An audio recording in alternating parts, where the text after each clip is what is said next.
Good morning, college football fans. My name is Matt Smith. It is the Week 12 SEC recap today. We're going to run through the 10-game slate in the SEC, which actually, by the pretty low standards we had for this Saturday before Thanksgiving in the SEC, it was pretty decent. Three of the four conference games were very competitive, down to the wire games. So not too much of a dud yesterday. So we'll go through these 10 games, certainly spend more time on some than the others. Want to jump into the national scene, of course, a pretty crazy day. Reset the playoff picture a little bit and kind of spin things forward ahead to what should be a very fun and busy rivalry week coming up. So we'll start with Arkansas and Alabama. Alabama 42, Arkansas 35. Bryce Young sets the school record for 500 for passing yards with 561. Shattered it. I think the old record was something like 480 by Scott Hunter back in the late 60s. So just destroyed it. Maybe vaulted himself to the top of the Heisman race, along with another guy we'll touch on in the national overview. But what a turnaround from the last SEC game against LSU for Alabama, where the defense really controlled that game, picked up the slack for a struggling offense. Today was the opposite. Arkansas really had some success on offense, 6.5 yards per play. Treylon Burks is a freaking stud. He's been banged up all year for Arkansas, probably since about the A&M game in late September. He's dealing with an arm injury yesterday, gutted it out, put up 179 yards and 2 touchdowns on the struggling Alabama secondary. Will Anderson, a game record, made just enough plays for Alabama to hold on. They fumbled late. Arkansas had the ball down 6, backed up, but couldn't really do anything. And then their late touchdown did not recover the onside kick, and that was that. But a really fun game. Alabama offense, again, really nice strides. Running game was okay, but Bryce Young was fantastic. And still the concerns are going to be on defense now. So heading into an Auburn week, which seems like a pretty comfortable win given how Auburn looked last night, the focus is going to be mostly on can this Alabama team put everything together for 2 weeks from now against Georgia as they wrapped up the West yesterday. Again, the LSU game, a lot of offensive concerns. They couldn't run the ball.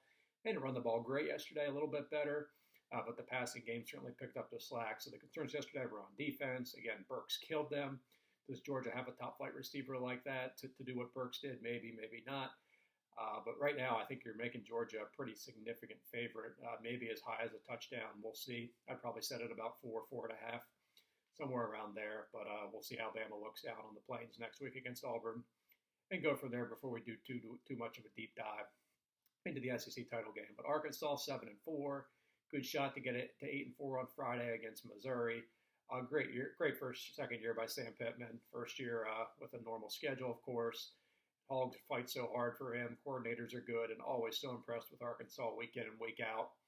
If you'd have told me 2 years ago that they would beat Texas A&M, win at LSU, and play a one-score game with Alabama in Tuscaloosa 2 years removed from that 0-8 back-to-back under Chad Morris, I don't know what I would have said to you. I'd have been completely stunned.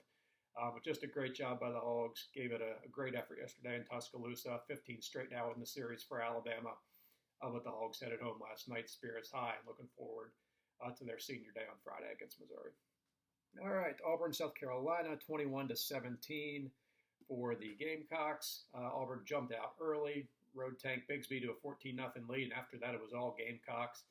I thought Auburn probably went away from the run a little bit too much. They were pretty balanced looking at the total stats. Bigsby did have a lot of carries, but it felt like a day where, all right, we're just going to ride him.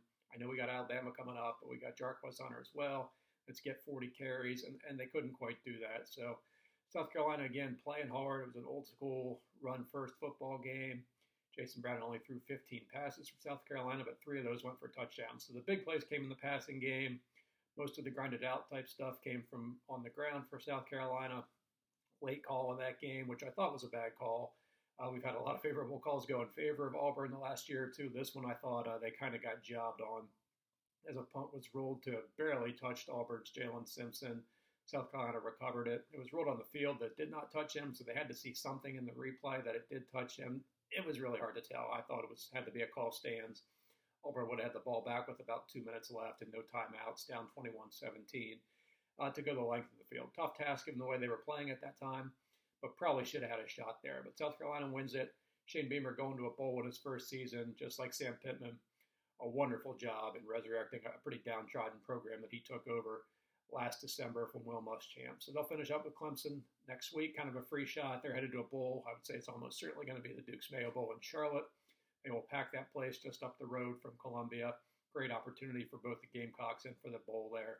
So I think all parties were very happy about that outcome last night. Auburn now 6-5, headed back home, trying to regroup quickly before Alabama and take a swing at the mighty Tide and avoid a 4-game losing streak and an offer here in November. So tough loss for Auburn. TJ Finley, okay, adequate, not enough big plays, but no turnovers. So didn't lose the game for him, but certainly didn't elevate his team enough to get them over the hump and win that game on the road in a tough atmosphere. Wild one in Columbia, kind of an ugly first half, all field goals between Florida and Missouri. It was 9-6 Tigers at halftime. Both teams finally found the end zone in the second half. Missouri, more of a balanced approach with both Connor Bazelak and Tyler Beatty. Florida was mostly doing their work through the air, didn't run the ball particularly well, so it goes to overtime. Florida scores. Missouri gets it and scores quickly. They go for two. Run one of those plays you see quite often on two-point conversions there. Roll out Bazelak, have a throwback option across the field. Really nice throw there to Daniel Parker for the touchdown. Missouri wins it 24-23. Eli Drinkowitz takes a jab at Dan Mullen for the Star Wars costume in last year's Missouri-Florida game that featured kind of a fight.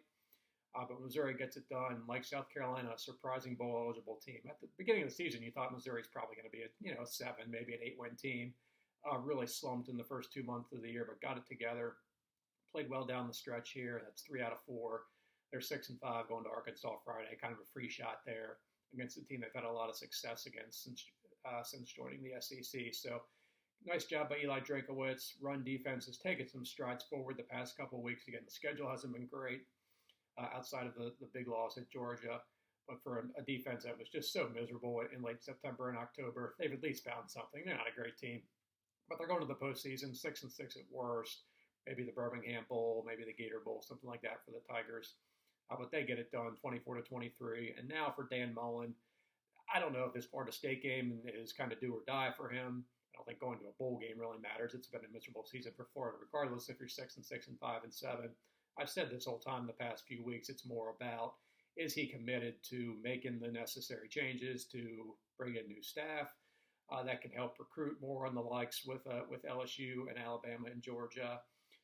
Does the administration want to show more of a commitment? Again, they were kind of spoiled in the 90s. Steve Spurrier won, 6 SECs in 8 years or something like that. And they didn't necessarily spend a lot of time recruiting. He wasn't a big recruiter, but they won at the highest level. That's not the SEC right now. You got to be a dog on the recruiting trail. Kirby Smart is, Nick Saban is, Dan Mullen, that's just not his thing. So if they can come to an agreement with him and Scott Strickland about how they want this program to look, I think he makes it to next year. But it's pretty toxic right now between Mullen, the administration, the fan base. Maybe a parting of ways is best. I don't know where Mullen's going to go, especially assuming James Franklin stays at Penn State, which seemed like a possible landing spot for Mullen, being a Northeast guy, away from Pittsburgh and all that. So we'll see where that goes. Great opportunity for Florida State next week to go into Gainesville and really give one last punch to this miserable Gators season. So coaching search season's been heated up early this year. Now we're getting into the meat of it, so it's going to be a wild next 7 to 10 days, I think, with a lot of focus in Gainesville, of course. All right, last SEC game, Ole Miss 31, Vanderbilt 17. Sandwich game for the Rebels between A&M and the Egg Bowl coming up on Thursday. No surprise there. They look pretty disinterested. They look pretty flat. Matt Corral was pretty good in his last home game in Oxford there, 325-ish or so yards, couple early scores. Vandy rallied to make it interesting. It was 17-6. Ole Miss got a late touchdown before the half, and the second half was kind of just an ugly game. They were just trying to get out of there, and they did. 31-17. Ole Miss wins, moved to 9-2. With some of the losses elsewhere, I think they're pretty much a lock now for a New Year's Six bowl. Should they win the Egg Bowl on Thursday night in Starkville? Probably the floor for them would be the Citrus Bowl. So regardless, a really nice season for the Rebels, but a great opportunity to maybe make a sugar or a peach bowl if they can knock off their rivals on Thursday night. So no real surprises there. Game went about as exactly as I thought. I think I had 38-17. It was 31-17. So a very predictable game. Vanderbilt playing a little bit better. They've shown some improvement this year. They're not going to be Tennessee. They'll be 0-8 and have, I think, a 21-game SEC losing streak heading into 2022, but not quite as awful, I would say, as they were at the beginning of the year in September and October, where they could barely score at all. So decent progress for the Commodores, but that's another year or two away from seeing whether Clark Lee can actually do some things here in Nashville with the Commodores. All right, non-conference games, Tennessee 60, South Alabama 14. Good night for Hendon Hooker. Bad night for Tennessee special teams.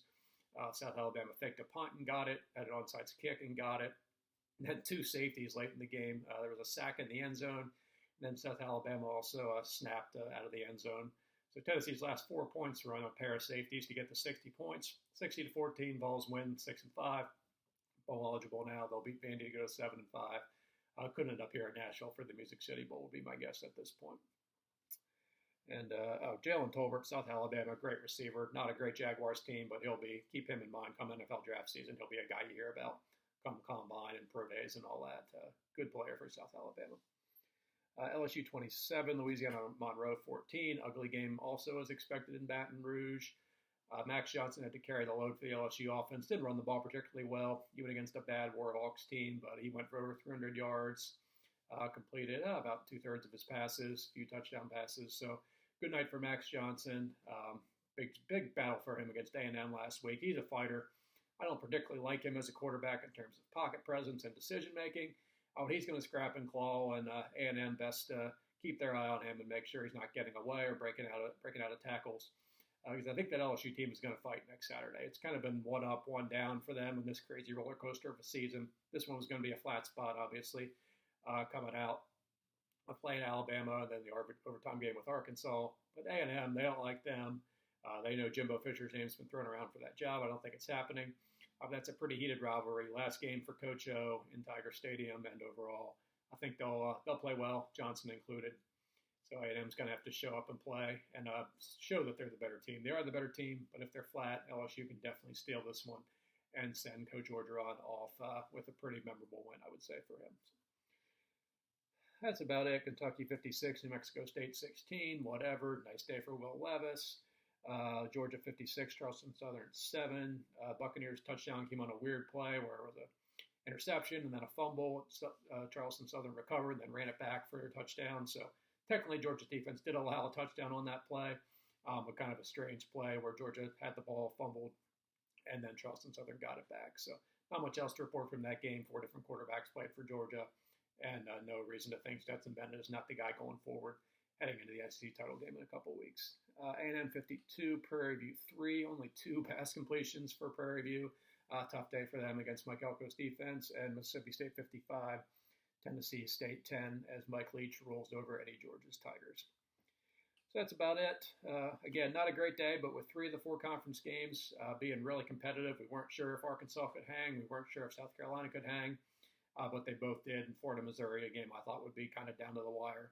1 or 2 point game absolutely was that. So outside of Vanderbilt-Ole Miss, which went very much as predicted, other 3 games were very good. So we survived what is generally a tough day for the SEC, getting made fun of a lot for their scheduling practices. But they are what they are. They don't waver. They did it. And now we're on to rivalry week, and the page can quickly be turned. So national games, we'll just go conference by conference here. Start with the ACC.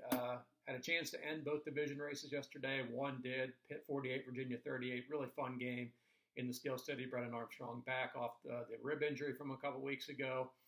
Didn't look quite like himself, but that offense was pretty revved up again with him back at the trigger.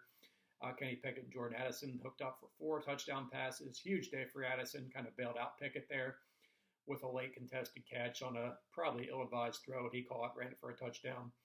And that was that. Pitt wins the Coastal for the second time in 4 years. They moved to 9-2. Virginia falls to 6-5 heading into their rivalry game with VT next week. Other side of the ACC is still open. Wake Forest had a shot to clinch it at Clemson. They got blown out. Could not block the Clemson defensive front. I was pretty off on that game. I thought Wake would win it. But we saw some of their deficiencies from an athleticism-wise as Brent Venables' defense just overwhelmed them at the line of scrimmage. Sam Hartman never had time to do what he does best. Clemson rolls, and that race now goes into next week. NC State, after beating Syracuse comfortably yesterday, they're still in it. Wake can still go with a win at BC. Should they lose, NC State would go. If they beat North Carolina on Friday night, and if both lose, Clemson, who has done ACC play, of course, they finished at South Carolina, they would go for the 7th straight time. So Wake still in control, but NC State and Clemson both working, with the Deacons taking their first league loss on Saturday. Notre Dame 55, Georgia Tech nothing. What a no-show for the Yellow Jackets. Didn't expect them to win by any means. But it was 45-0 at halftime. Notre Dame playing really good football. A shame their schedule has been so bad down the stretch here. I think they're a pretty good team. I think they're a really good team. But if you're asking me for evidence, it's really hard to point to anything recently. No touchdowns since October. Held Navy to 6, held Virginia to 3. Obviously a shutout yesterday. They'll finish with another really bad Stanford team next week. So Irish still very much in the thick of the playoff race, but just not a lot of momentum being able to build down the stretch here against a really pathetic schedule. So Jackets fall to 3-8. Got to go back home. They'll lose to Georgia next week. So 3-9. Not good for Jeff Collins. Really tough schedule, but I think 2022 is a big year for him. And of course, another tough schedule with Georgia, Clemson, Florida State rolls on. They'll see Ole Miss and UCF at the non-conference. So there's some improvement over the past few years, but when are the wins going to come? By the time you get to year 4, it's all your players. No more excuses. So a little bit of an excuse this year, being only year 3, having the COVID year last year, having a brutal schedule. But next year, it's time for them to probably at least get to 6 wins. But things not going particularly great for the Jackets and Jeff Collins. Florida State moving within 1 win of a bowl game. Nice upset win at Boston College. Had to hold on late, 26-23, 5-6. They'll try to get to a bowl next week at Florida. Miami gets bowl eligible, holds off Virginia Tech. Had a big lead. Hokies got it close thanks to an onside kick and a late touchdown put the game away. Canes go to 6-5. Manny Diaz watched very much on. I think he survives if they beat Duke next week. Go to 7-5. They played pretty good ball down the stretch here. Had that tough loss to FSU last week. But I think he makes it, barring a disaster against a horrific Duke team next week. And Virginia Tech, 5-6, interim coach, probably not going to a bowl. They might if they beat Virginia next week. Don't think they will. But given all the turmoil there, they might just close up shop regardless after next week's Commonwealth Cup games. Wraps it up for the ACC, Big 12. Oklahoma State head to the championship game. A shutout win at Texas Tech, 23-0. That defense is fantastic. Jim Knowles probably should win the Broyles Award just because what do you do with Georgia? It's Kirby Smart's defense, it's Dane Lanning's defense. But when you have a unit that's so dominant, it's hard to not award the coach of that side of the ball for their efforts. So we'll see. But Jim Knowles at worst should finish second. That Oklahoma State defense is fantastic. 6 points a couple weeks ago. I think they've only allowed 23 in their last 4 games. That's crazy in the Big 12. Just stunning. So Cowboys are headed to the championship game. Who will they play? That comes down to next week. Oklahoma State wins Bedlam back at home against Oklahoma. It'll probably be Baylor. They host Texas Tech. Baylor needs to win that game. So if Baylor loses or if Oklahoma wins Bedlam, then we'll have a Bedlam rematch 2 weeks from now in Dallas. Sooners still with 1 loss. Baylor with 2 losses. So Baylor probably not a CFP contender at this point. Oklahoma State, I think, has a better shot than Oklahoma just because they've been more impressive in their wins. When you compare them against a team like probably an 11-1 Notre Dame or potentially even a 13-0 Cincinnati. Cowboys certainly playing better football than the Sooners. Sooners had to hold on late once again. They do what they do. Outside of the Baylor game, they just survive in advance, and they did that yesterday against an okay, plucky, but not great Iowa State team who's now 6-5, 28-21 Sooners. Had a crazy play in the first half where Brock Purdy just kind of dropped the ball as he was about to get hit, scoop and score, gave OU the lead, which they held the rest of the way. But Iowa State had the ball in hand, down 7 late. Driving with a shot to tie it, ran out of time, turned it over on downs, and that was it. So Oklahoma survives. They're still 10-1 somehow, remember that, but not overly impressive again. And now they head to Oklahoma State looking for, I believe, a 7th straight win in Bedlam. Haven't lost in Stillwater since 2011. Really mature win by Baylor yesterday. Going on the road against a hot Kansas State team. Lost Jerry Bohannon, their quarterback, in the first half. But they hold on 20-10. Defense, another gem from Dave Aranda's unit after shutting down Oklahoma last week. So they're 9-2. They'll need some help from Oklahoma State next week. If they beat Texas Tech, if the Cowboys win Bedlam, we'll have a Baylor-Oklahoma State rematch of a 10-point Cowboys win back in late September, early October, whenever that game was, pretty early in the year for the Big 12 title. So great year regardless by Dave Aranda and Baylor. If Oklahoma does win Bedlam, Baylor's in great shape to go to a New Year's Six Bowl 10-2. With a win over Texas Tech. So, again, kind of under the radar yesterday, but just a super mature, not a potential letdown spot against Oklahoma after the Oklahoma win, but there was no letdown. Great job by the Bears and Aranda, again, getting it done. Texas, LOL, losing at West Virginia. That's 6 straight losses now for the Longhorns. They're 4-7. They lose to Kansas State on Friday. It'll be their worst record. First time they finished 4 games under 500 or more since 1956 when they went 1-9. So disaster season continues in Austin, West Virginia, now 5-6. Not a great year for them, but they just need to beat Kansas next week in Lawrence, and they'll at least get to a bowl and a chance to salvage the season to some extent. All right, the Buckeyes, the Big Ten team of the day. C.J. Stroud just lit up Michigan State's pathetic pass defense in the first half. 432, 6 touchdowns, 2 each to Chris Olave and Garrett Wilson, 3 different receivers, along with Jackson Smith and Jigba had over 100 yards. So that was the Buckeyes flexing some muscle on both sides of the ball. Super impressed with them. They'll jump to potentially even number 2 on Tuesday night. They might jump Alabama. Obviously, we'll jump Oregon. I had Ann Arbor next week for the Big Ten East title, and they look like probably the second best team in the country, given Alabama's struggles of the past few weeks. So we've been waiting on the Buckeyes. They did it last week against Purdue, and now stacked a second straight awesome performance. They look legit now and look very much like a national title contender and possibly the only team in the country who could beat Georgia. So Ohio State, Michigan next week in Ann Arbor. Michigan, no letdown at all at Maryland. Hammered the Terps, and they're ready to take one more swing at the Buckeyes. They haven't beaten them in 10 years. So they'll be significant underdogs, but they're a really good defense. They run the ball really well. They got a shot at least. But shutting down that Ohio State passing attack, well, I'm not sure anyone can do that right now. So that's the Big Ten East. Winner of that game will play either Wisconsin, Iowa, or Minnesota for the Big Ten title. If they win that, they'll go to the playoff.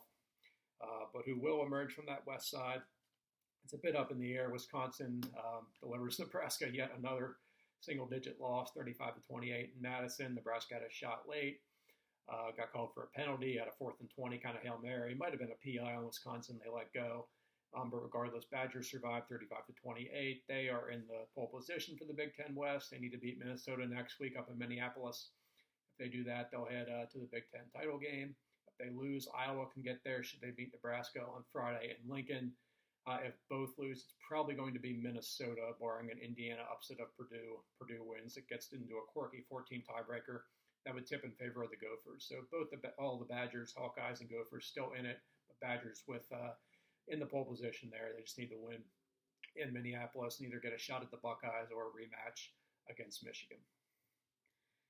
That's it for the Big Ten. Pac-12, Oregon hammered at Utah last night, 38-7. Never had a shot. Anthony Brown banged up a little bit with a hand injury, so that Oregon offense was pretty lifeless. Utah met the moment, one line of scrimmage like they so often do, and wrapped up the Pac-12 South. So not a playoff contender with 3 losses, but they kind of have a somewhat of a meaningless game, I guess, next week against Colorado. And then the Pac-12 title game, where if they win that, they'll go to the Rose Bowl for the first time. Pac-12 North now is kind of wide open. Civil war next week between Oregon State and Oregon. If the Ducks win that, they'll go and play Utah again for the second time in 3 weeks.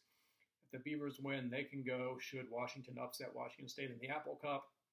And if Washington State and Oregon State win, it'll be the Cougars. Wild ride of a year that could end in the Pac-12 championship game. So crazy up in the Northwest right now. So enjoy those games. Apple Cup will be Friday night in Seattle, and then the Civil War Saturday afternoon in Eugene. And what else in the Pac-12? UCLA, USC. No one really cares this year. UCLA hangs 60 on the Trojans in the Coliseum. USC 1-4 in Pac-12 home games this year. They're 4-6. Probably not going to a bowl. What a fun breakout day for the UCLA offense. Anytime you get to crush your bitter rival, your big brother, in their stadium, it's a fun day. So Bruins win it, go to 7-4. They'll await their bowl destination in a pretty decent season for Chip Kelly in a game he had to win yesterday, and they certainly did that. Group of 5, Cincinnati hammers SMU, thought to be their biggest test of the year. It was not. They led 48-0. A very mature performance by the Bearcats, and they got a turnaround. They got a tricky one on Friday. No one's talking about East Carolina. All the last few weeks has been SMU, and then Houston in the title game in 2 weeks. But East Carolina in Greenville on Friday. Pirates are playing well. They're 7-4. They'll be pretty juiced up. So watch that one. It's a Friday afternoon ABC game. Wild one in Conference USA. UTSA takes the Conference USA West. On the last play of the game, a deflected pass lands in the UTSA receiver's hands. And they win this Conference USA West over UAB to stay undefeated, 11-0. They'll play in the championship game in a couple weeks against the Marshall Western Kentucky winner next week in winner-take-all game on the east side there. Mountain West, both races come down to next week. San Diego State can get there with a win on Friday against Boise. Should they lose Fresno State, if they beat San Jose State Thursday, they'll go from that western side. And then the mountain side, 3-team tie right now between Air Force, Utah State, and Boise State. Air Force and Utah State have much easier games. Boise State, as I just alluded to, they got to go to San Diego. So if Air Force beats UNLV, they should go, barring a Utah State loss to New Mexico and a Boise State win at San Diego State. So odds are it's going to be Air Force emerging. So Air Force San Diego State, who played earlier this year, game won by the Aztecs. That looks like the most likely Mountain West title game at this point. Let's see, UOL, again, flying under the radar, hammers Liberty. They're 10-1. They'll host App State in a couple weeks for the Sun Belt title. Rematch of a game earlier this year. Raging Cajuns hammered the Mountaineers. So round 2 for that one. Let's see. Mentioned Western Kentucky Marshall, winner take all for Conference USA East next week. The MAC, Northern Illinois is there, and they will face the winner of Miami-Kent State, winner take all game at Kent State on Saturday. All right, best bets. Not a great week, 2 and 3. Again, I told you I liked Wake Forest. They got me. Loved Rutgers plus 17 against Penn State. They got shut out 28-0. So tough loss there. Also lost with Boston College, and then came back with 2 wins late in the day. Had Colorado 6.5-point dogs to Washington. They won outright, and Louisiana Lafayette 4.5-point dogs at Liberty, and they hammered the Flames in Lynchburg. So 2 easy wins there after a rough start. So salvaged the weekend at 2 and 3. Not great, but we'll show up for Rivalry week. I promise you that. All right, top 10 right now. I have Oklahoma sliding back in at number 10. Ole Miss is up to number 9. I have Baylor at number 8 as your highest 2-loss team. And then the cluster of 1-loss teams, starting with Oklahoma State at number 7, Michigan at 6, Notre Dame at 5. Whatever among those 3, you could reorder them any way you see fit. It doesn't particularly matter. I think Michigan, Oklahoma State, and Notre Dame would be the order should they all 3 win out. But obviously Notre Dame is about 90% likely to win out, and much less so for the Wolverines and the Cowboys with at least 1, potentially 2 tough games remaining. And then number 4, I dropped Alabama down there. Ohio State up to number 3 this week. Cincinnati holding strong at number 2 with a great performance. And then, of course, Georgia at number 1. So looking at it next week quick, Thursday night we got the Egg Bowl in Starkville. We got Fresno State, San Jose State, which I mentioned too, a key game out in the Mountain West.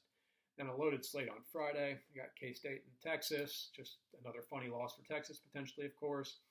Missouri-Arkansas should be a decent game. We got the Apple Cup, big game in the Pac-12 North at night. Washington State at Washington.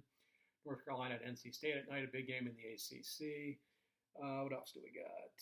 Let's see. I guess that's about it. Colorado-Utah, but again, that game's pretty meaningless. And then, Cincinnati-East Carolina, of course, Friday, 3:30 ABC game. Tricky spot for the Bearcats. If they show up like they did yesterday, they'll be fine. But that's going to be a good, fired-up Pirates team hosting, and a huge opportunity for a massive upset. Saturday, then, of course, Ohio State, Michigan in its traditional noon slot on Fox. Also got Texas Tech and Baylor, which Baylor needs to win to keep Big 12 title hopes alive. And what else do we got there? Wake Forest, BC's a nooner. Excuse me. Again, if Wake Forest wins that, they'll place Pitt for the title. Late afternoon. Iron Bowl, 3:30 CBS. Doesn't look like much of a game. Maybe Auburn's got something in them, something left playing at home, but boy, they looked bad last night. We got Paul Bunyan's Axe, Wisconsin, Minnesota. Again, Badgers win that. They go to Indianapolis. And Civil War, Oregon State and Oregon. Could be winner take all if Washington State loses on Friday. If they win, Oregon needs to win to get there. If not, Washington State will go. Primetime, Bedlam, 7:30 ABC. Huge game, both for the Big 12 and nationally. Notre Dame, Stanford, your primetime Fox game. Shouldn't be much of a game there. Clemson, South Carolina, not a whole lot of meaning.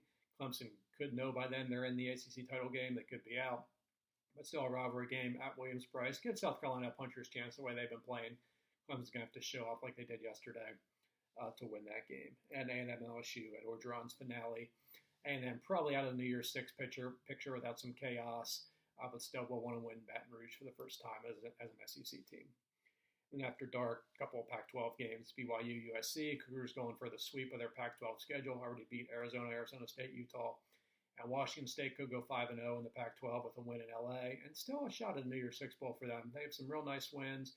Only losses to Baylor and to Boise State, so they got a shot. But regardless, a 10-2 year in Provo would be fantastic.